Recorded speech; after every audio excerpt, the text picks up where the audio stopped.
Hi there, my name is Mary Kilolea. Welcome to the To Be Bolder podcast, providing career insights for the next generation of women in business and tech. To Be Bolder was created out of my love for technology and marketing, my desire to bring together like-minded women, and my hope to be a great role model and source of inspiration for my two girls and other young women like you, encouraging you guys to show up and to be bolder and to know that anything you guys dream of, it's totally possible. So sit back, relax, and enjoy the conversation. Hi there. Today's guest proves that you can build a legacy and drive innovation without losing sight of people, purpose, or progress. I'm thrilled to welcome Liz Centoni to the show, Cisco's Executive Vice President and Chief Customer Experience Officer, where she leads a global team of over 20,000 employees.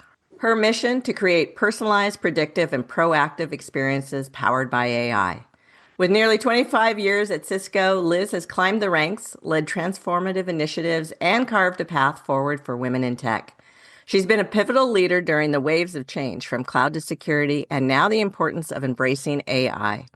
In addition to her executive roles, she's found the time to be an active mentor and sponsor for underrepresented groups, including serving as Cisco's global executive sponsor for the Women in Science and Engineering program. Liz, the topic couldn't be more timely with where you are in your career. Thank you so much for joining the show and being a guest here today. I was really looking forward to this all week, Mary. So thank you for having me. Fantastic. So I always like to start with your background so people can kind of see how you climbed from where you started to where you are today. If you wouldn't mind, just giving us kind of that high level overview of your career path, and then we'll go from there. 25 years seems like a long time. Didn't plan for it, all in the same company. I always thought, especially early in career, I'd have stints like a year or 2 years, and they would be like little lily pads to the next one. And even I think what I would say path to tech was a little bit of a scenic route. I started in technology sales. I'm going to date myself when I say this. I used to sell mainframes and minis at that time. And then from there, I wandered into consumer products. I love that because I fell in love with the tangible side of it, right? You could go into a grocery store, you could touch it, you could see it on the shelves, and you get that instant gratification of, I was part of that. I have been known to being in the grocery store and moving stuff around so we get the best placement. So I have done that as well, but I kept getting pulled back to tech. And because when I think about the scale of the impact you can have at a global level is just huge. And so 25 years at Cisco has been a combination of things. I'm in my 13th role, I think. Yes, 13th role. Started off in network management, ran as an individual contributor, ran a few engineering groups, ran as GM 5 of our businesses, including cloud, compute, IoT, service provider access, applications. While I was running the applications group, I also was the chief strategy officer, led the acquisition of Splunk, working with the teams here. And for the last year, I have been running all of customer experience. So instead of going somewhere else and finding the lily pads, across multiple companies, I'd say I found the lily pads here at Cisco. That is so beautifully put, because I used to work at Intel, and you could literally, if you couldn't find the career in Intel, you couldn't find it. It's one of those great companies where you have the opportunity to reinvent yourself, to try new experiences. Were you intentional in your journey on those lily pads? And then also, as you kind of progressed in those different jobs, were you thinking about developing your leadership kind of, I don't want to say personality, but your style? Yeah, it's, I would say I can't quite say I was intentional about it, because if I look back at the 13 roles and I look back and say, there was one role probably that I'd stayed in far too long, because there was a time towards the end of it where it felt like I wasn't learning as much, wasn't challenged as much. So I would say in the early part of my career, it was just the opportunities that became available where I felt like, hey, to get that opportunity, I've got to probably take some of the roles which were more turnarounds because nobody else wanted to do it. And so, it was more of that than anything else. But later on, I would say a few years later, the whole focus around having mentors and sponsors grew so significantly, and having a network of advisors that, whether it was a gentle nudge or a sharp elbow in the ribs to help connect to opportunities and help connect to, kind of roles, then it had become a lot more intentional in terms of kind of the career moves from one role to the other. I always have a bit of paranoia that if I'm not learning, then I'm falling behind. So moving from from domains to, like, I went from the compute domain to IoT to applications. I started off in service provider access, before that in network management. There's a huge fear because you go from being the person who knows a lot to the newbie, but it also builds your capabilities around how do you build teams where you're building people, where you're bringing together people who have skills that are complementary to you. You get more comfortable at knowing what you're really good at and what what you're not good at, and how do you need to surround yourself with great people who know that. So it got a lot more, I would say, intentional around the career moves, probably a third or two-thirds of the way at Cisco. Something that I dealt with in my career is I made lateral moves versus sometimes promotional just based on the opportunity. How do you feel about lateral moves and women focusing on kind of general versus being an expert in one topic? So let's touch on the lateral moves first. I think with any choice that you make, I'm big on analytics or the analysis of it. So I would say is choose wisely is something that, but it starts with a little bit of self introspection. And that's usually hard because you start out with a blank sheet of paper, and based on, feedback from others, 360s that you do, you get to know what you're really good at. And I can tell you it's hard. It's hard to do. It's easier said than done.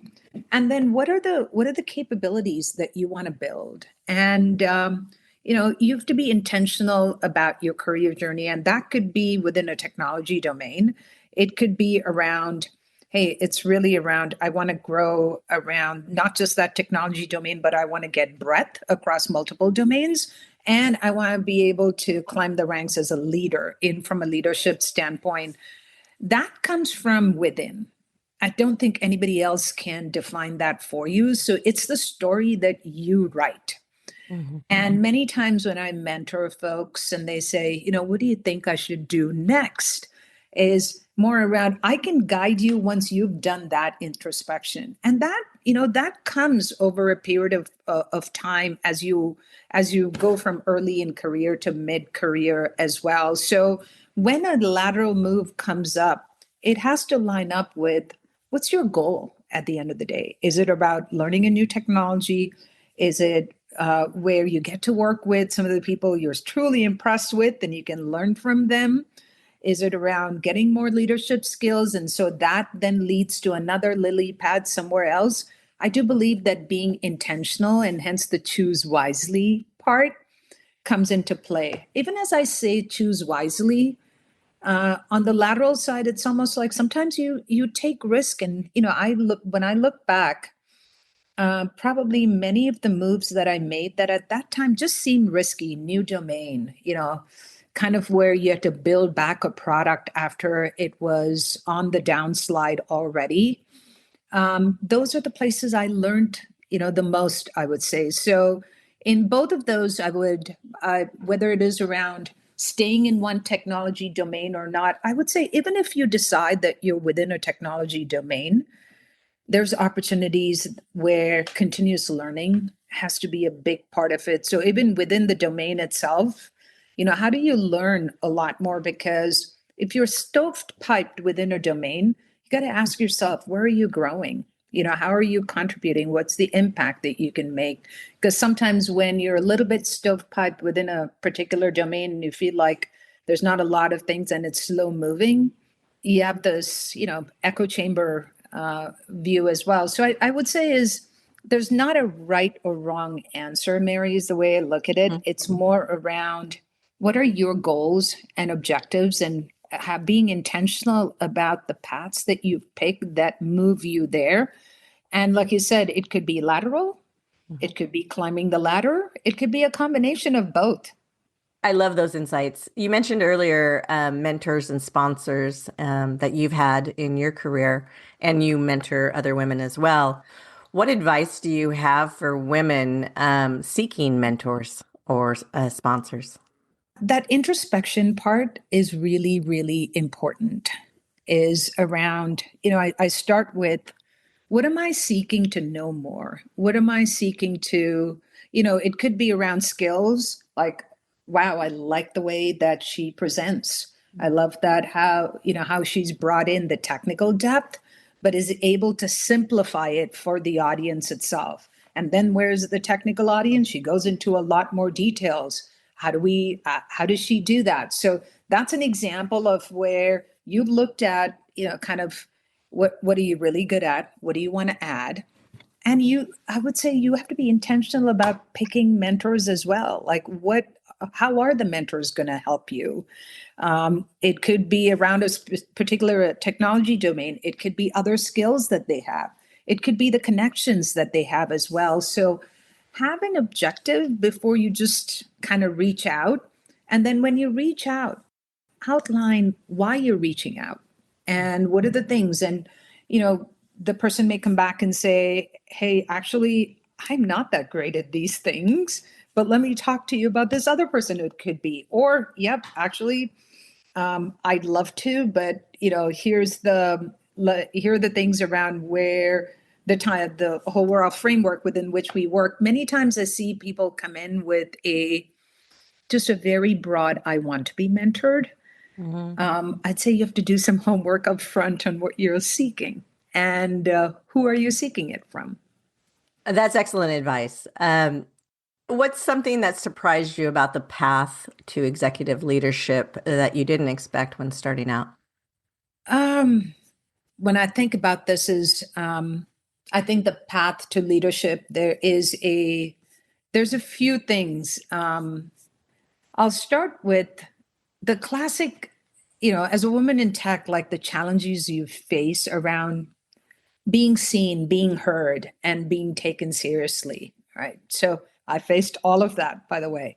The classic one that every woman in tech knows, where you suggest an idea and have it ignored, only to hear a man say the exact same thing a bit later, and suddenly it's like the heavens open up and the rays of glory and brilliance shine upon him.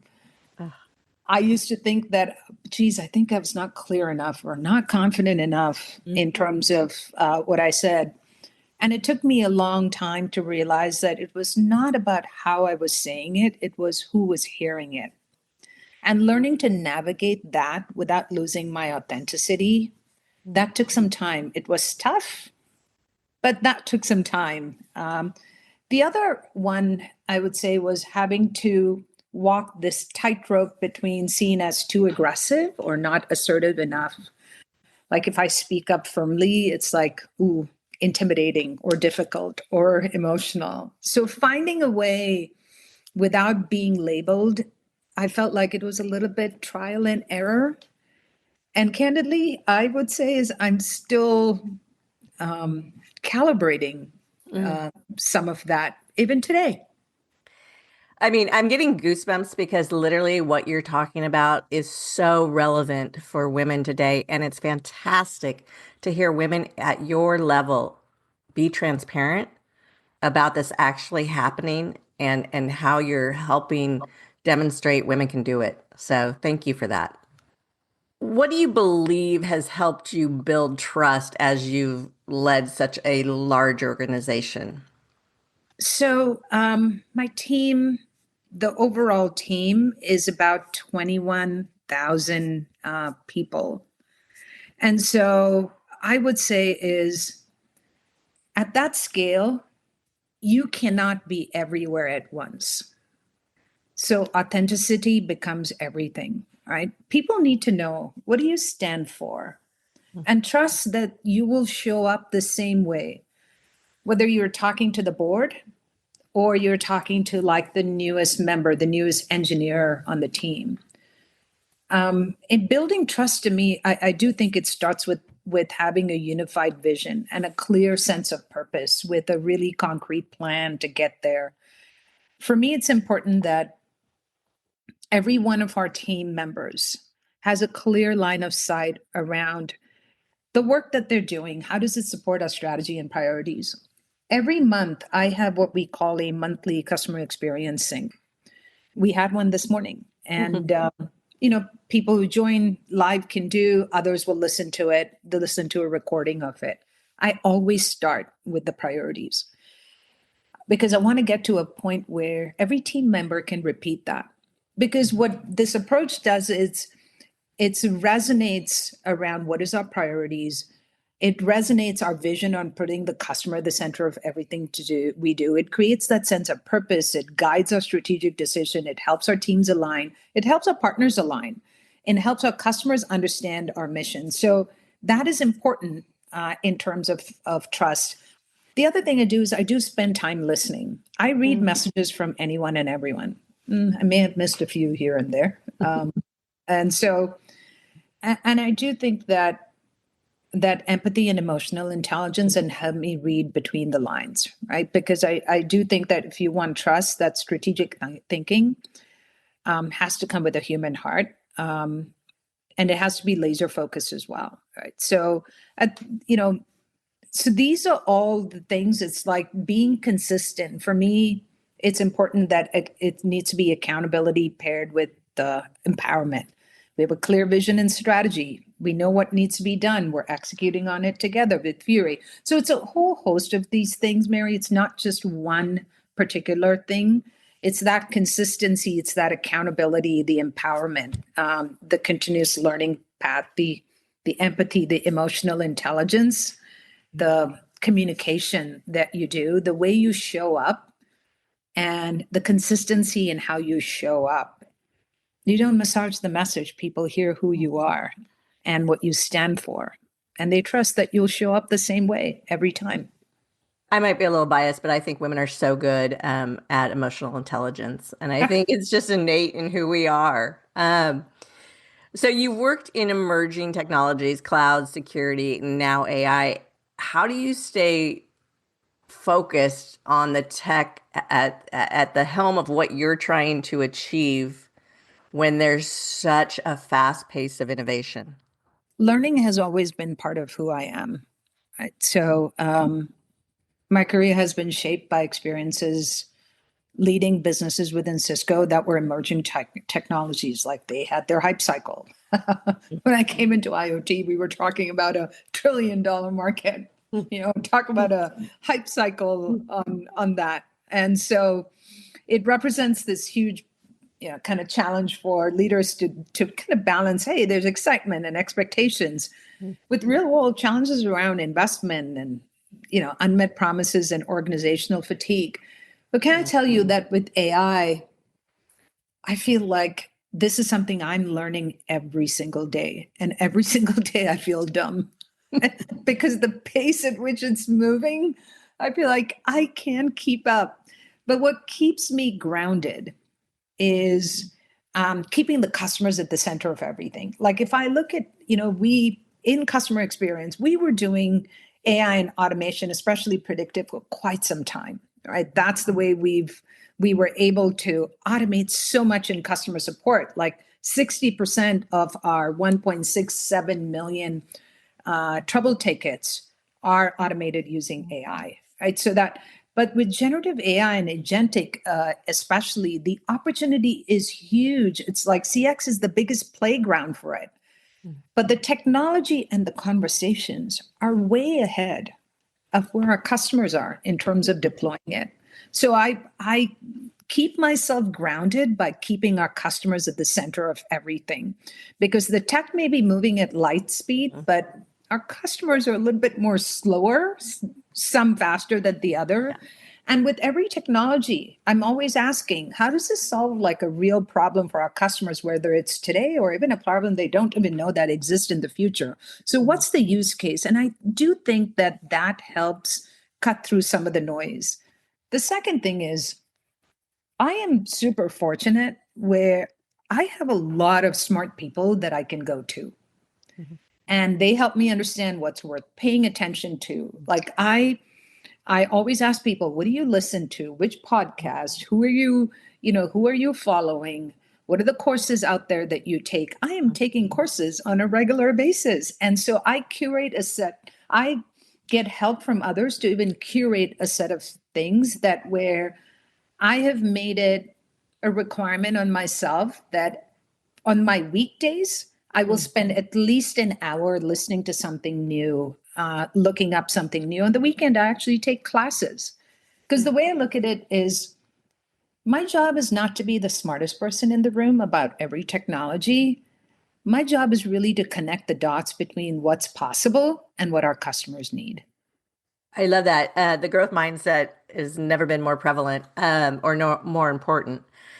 Help me understand. You mentioned agentic AI. How should I understand it in layman terms? So you know how everyone's throwing around agentic AI, and Uh-huh. I've read about this before as well. Like it's like magic. Here's the way, like I think about it. My mental model is around super simple. Like it's AI that can take action, not just give you answers, like what we had before with chatbots.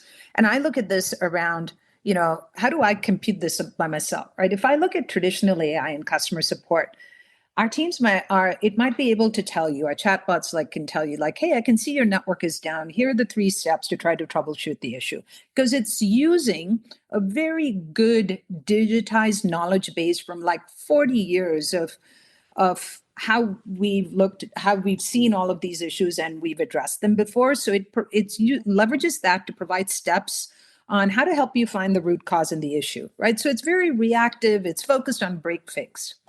Mm. Agentic systems to me begins to start learning your environment, like every customer, in a way that's much more deeper than a human can do, because it's analyzing all your historical data. It's, if we can get real-time telemetry from customers, it's consuming that. It's looking at all the interaction patterns and the feedback loops, and then can actually anticipate that potential issue in terms of a network down in the environment before it even impacts the customer, and then provides recommendation and take actions to address it before the operations team even know there's a problem. So to me, that's like the vision of agentic systems. Now, mind you, with everything that we do, we always have human in the loop. There's not, as much as we have a support agent today, an adoption agent, a renewals agent, there's always a human in the loop, because we completely believe that where we're going is where autonomous agent tech AI helps us with autonomous task, not the full workflow. And so it's more around, how do we deliver these proactive, predictive, very personalized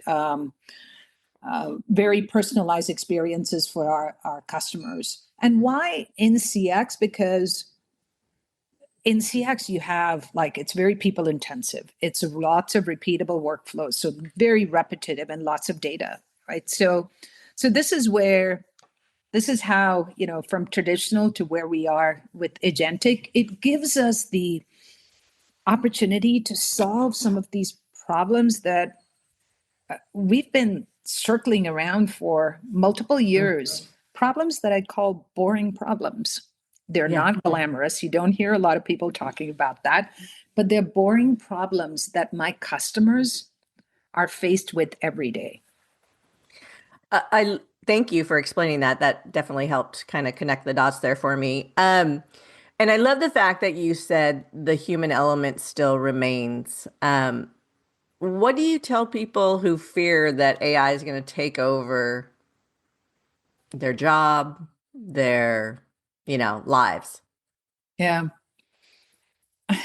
When I think about, like, we've gone through automation since, I don't know, the first industrial revolution.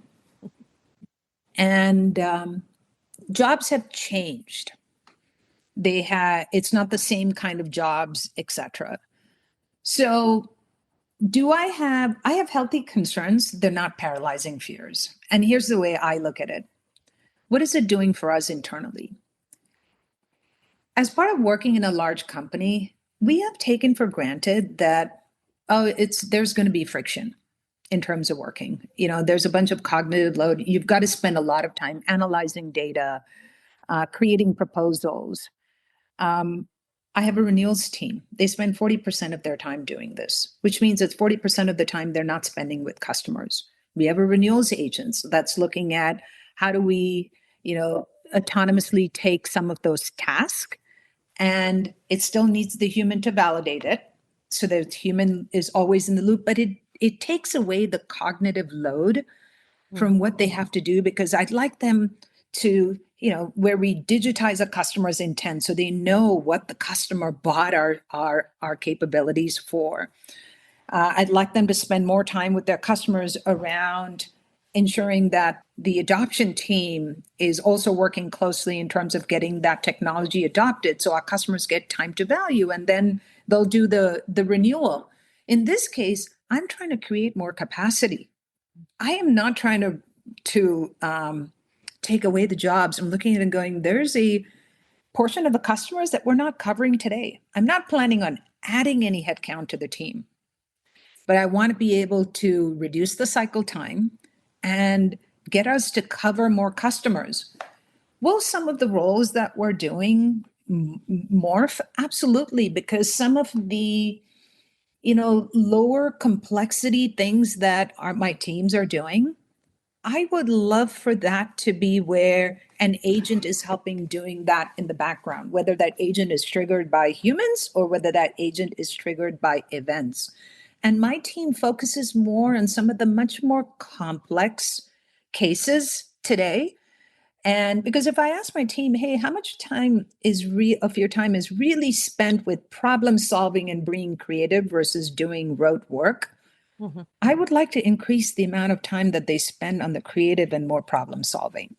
So yes, some of the ways in terms of how we do our jobs and where we focus will absolutely change. It'll be more automation, more efficiency, reduce the cycle time, create more capacity. But it's where I'm looking at it and going, I can cover more with the team that I have. So for the teams who are looking to ask me for more resources, I come back and go, how can some of the agents that we're doing help without adding more people? I love that. I'm a huge, as a small business owner, I'm so excited about AI and what it can do and how it can accelerate the growth of my business. What excites you most about AI? I would say is if I can, it goes back to what I said just a few minutes ago, is we can solve problems that we've been circling around for ages, problems that have frustrated my customers for decades. Config issues. Anyone who's been in networking will go, oh, yeah, config issues. It's just something you just go, just live with it, right? Out of 1.67 million support cases that we have, 25% are related to config issues. I would like to go from what we call config chaos to config confidence. I mean, that's going to be huge. Again, boring problem, huge impact in terms of people not having to deal with that. And, you improve the confidence of your customers. What excites me especially is it gives us the opportunity to fundamentally change the nature of how we interact with our customers. It goes back to what I said earlier, where we're anticipating, not just reacting, where we can do like this radical personalization, whether it's a customer who's adopting our technology, the way we're supporting them. And we can do it not just for 10 or 100 or thousands, we can do it for hundreds of thousands of customers. So at scale. And where I'd say is I can unleash my team's brilliance by reducing that friction in what they've just kind of gone along with around doing their jobs every day. So that's what excites me. We only have a few more questions. I could talk to you all day about AI and just your intelligence and viewpoint on it. So, but I want to be respectful of your time. When you reflect back on your career, what are you most proud of? So you got to pick one thing. I'm most proud of the sustainable impact Mm, I've created. I look at it as change that extends well beyond like my time, my tenure in that role. I've been part of building multiple businesses that have continued to thrive long after I've left. mm, And candidly, some of my proudest moments have come from fights I had to pick. mhm. They were the initiatives that decision makers wanted to kill. And I felt like I could see what others could not. I persisted when it would have been easier to give up. And those lost causes that they called have become some of our biggest competitive advantages that are driving value today. That's fantastic. What does to be bolder mean to you? To be bolder to me has always been about authentic courage, having the confidence to bring who I am to every situation and the conviction to act on what I believe is right. And so when I feel like when I'm bolder personally, whether that's speaking up, taking up space, being authentically me, it makes me a better leader as well for my team. And when I am bolder, like taking the risk, fighting for my vision, I feel like that in turn builds confidence and carries into every aspect of my life. And over the last year and a half, I've been thinking about this more and more. And this is newer to me. If you asked me this probably, 18 months ago, it wouldn't have come up. I feel like at its core, being bolder is about owning my agency, owning my power, Mm. choosing my response rather than reacting. And why did I come upon this? But 18 months ago, I was talking to a coach of mine, and she mentioned Viktor Frankl. And I love Viktor Frankl's insight that between stimulus and response, there is a space. And in that space is the power to choose our response.